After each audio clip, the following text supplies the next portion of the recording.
It makes it extremely difficult to provide individualized responses. So the intent of today's press conference is to share district information on grade level alignment, security, counseling services, student item pickup, and upcoming updates. Our district continues to collaborate with the ongoing investigation. Therefore, information on the investigation will not be included in today's press conference. I would like to share with you that the district cannot comment on personnel matters. I ask you to be mindful. This is our home, our district, and our community. We are grieving all as one. To share district information, Superintendent Dr. Harrell. Thank you, Anne-Marie. Good morning. As a district, we continue to grieve alongside our families and extend our deepest condolences. I want to honor our families at this time with support, love, and a commitment to move forward as a district for our students. One of the first things that I want to cover is our grade level alignment as we move into the next school year.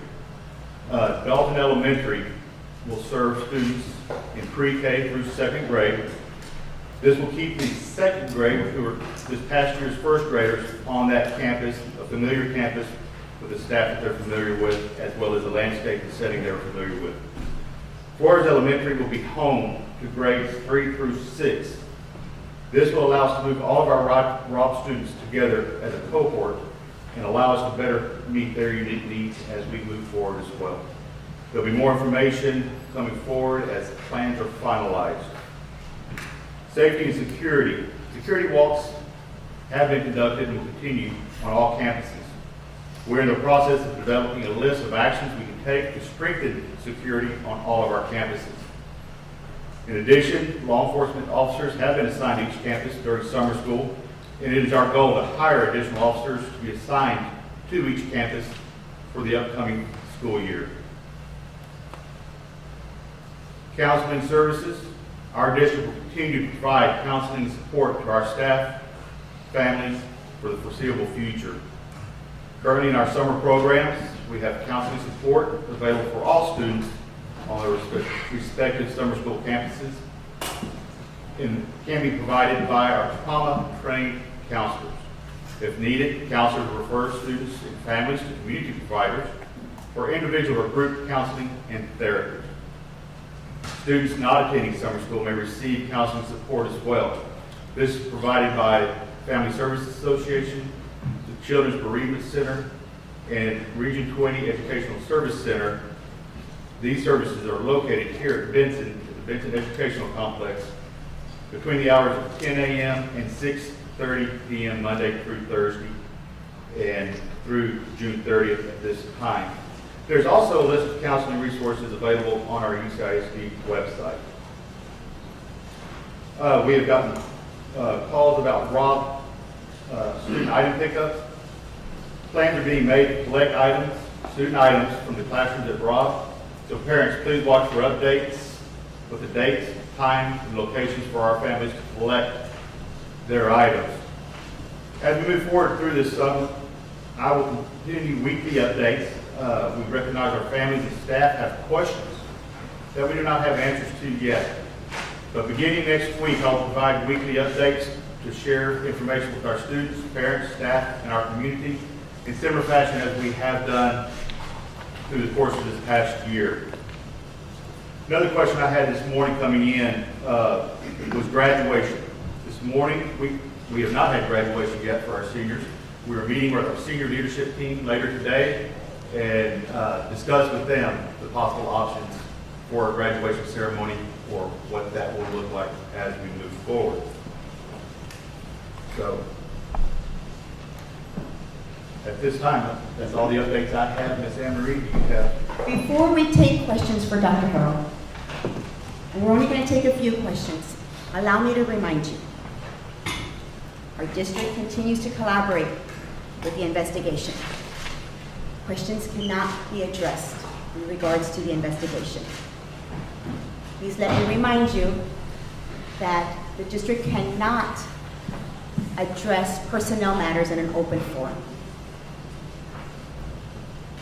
Please keep in mind, this is our home, our district, and our community. We are all grieving. We will take a few questions in an orderly fashion on district information for Dr. Harrell. Please raise your hand so I can offer you the opportunity. Matt Roy, WAI JBB in San Antonio. My question really is, do you still trust your police chief to handle responses and his duties? That falls in line with some personnel, and I'm not going to comment on, I cannot comment on. It's not asking about personnel. Thank you. It's not a Next question about question. personnel officers. It's You not- have it's not confidence in the personnel. police You chief. have confidence. You have confidence What's in your your police question, chief. ma'am? Thank you. Hi, Miriam Gabriel with ABC News. Question on some of the security that you just mentioned a little bit ago. A lot of parents have talked about their fears of sending their children back to school. Is the district at this time bringing in any outside help to help calm the fears parents have about security on campuses? That's my first question. And the second question is, do I understand correctly that there may have already been an outside consulting agency helping with security before this incident even happened? Okay. We have, in our security walks, worked with an outside agency to collect information and put that information together as a working list. So we are currently working with an outside agency at this time. Was there an agency in place before the incident happened? We have worked with an architectural firm, I wouldn't really call it specifically for safety and security, but we have worked with an architectural firm that is part of what we look at. And just to clarify, what was that firm supposed to be doing? My understanding, let me just ask straight out. They were looking at any issues with buildings and whether the buildings were up to date and whether they needed improvements, locks, for example, on outside of doors, things like that. That has been that's been our most recent walks. That's been the look with that agency. Okay, thank you. Next question from this side of the room. Right here. What's the future of Bravo? Not a little bit louder. Hello? Close, no, close. Hello? Hi, we're with Pizza Health in San Antonio. What is the future of Bravo Elementary? That's my first question. And then my second question is related to the locks. What was the last time they were updated or looked at and stuff like that? So for your first question, Robb Elementary, we will not be going back to that campus in any form or fashion. There will be no school personnel on that campus as we move forward. As far as the future of that site, there are discussions about what that will look like as we move forward as a community. We'll have some community input to help determine what that looks like for our community and moving forward. So as far as the other question, I don't have all that particular information. I know that's been part of the investigation, so when we do have findings in the investigation, I bet that will bring some clarity. Next question. Omar Jimenez with CNN. Are the doors for either Rob or for schools in general expected to lock when they close, or do they have to be locked manually? That's my first question. And my second question was, there was school communication that went out at 11:43 a.m. that day saying that students and staff were safe inside the school when, as we know, during that time there were shots fired. And my question is, what goes into that communication? Is that a school level decision? Is that a law enforcement decision that we put out with that kind of communication?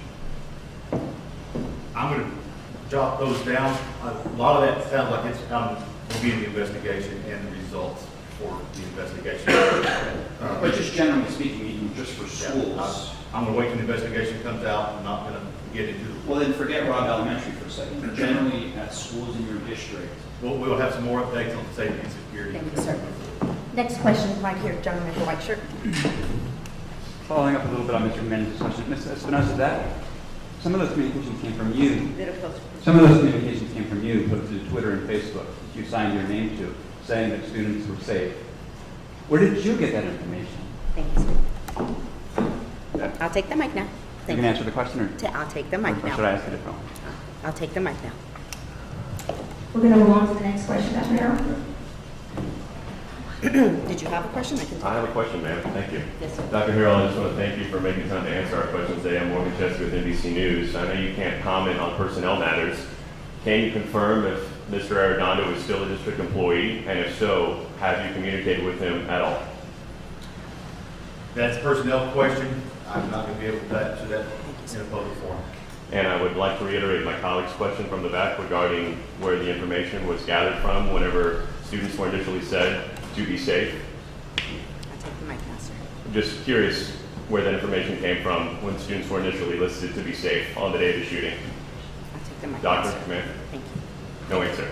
Thank you, sir. Univision. Dr. Hall, one more question? One more question. Univision.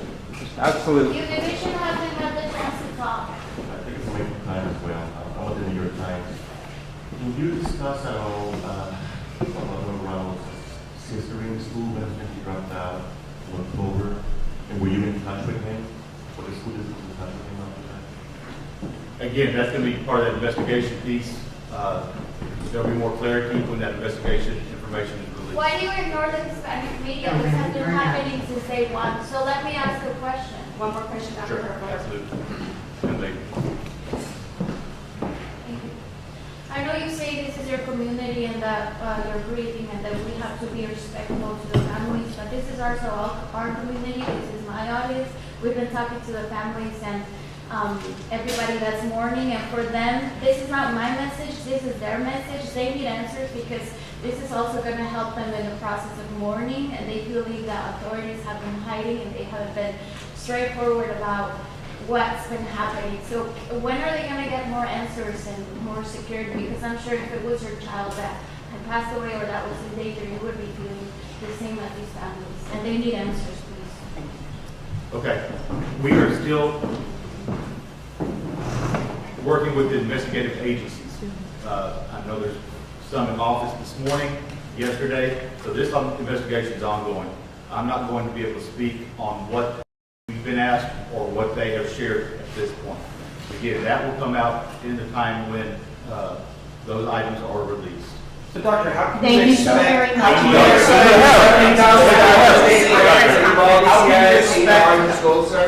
you expect your community to feel safe going back to school? Are you satisfied with the status of the investigation right now, sir? Yes or no? Why are you sending We these have parents who told us they do not feel safe sending their students back to school, and you have a responsibility, sir. Irma Garcia's family ran you off when you arrived at their house to offer condolences. Why?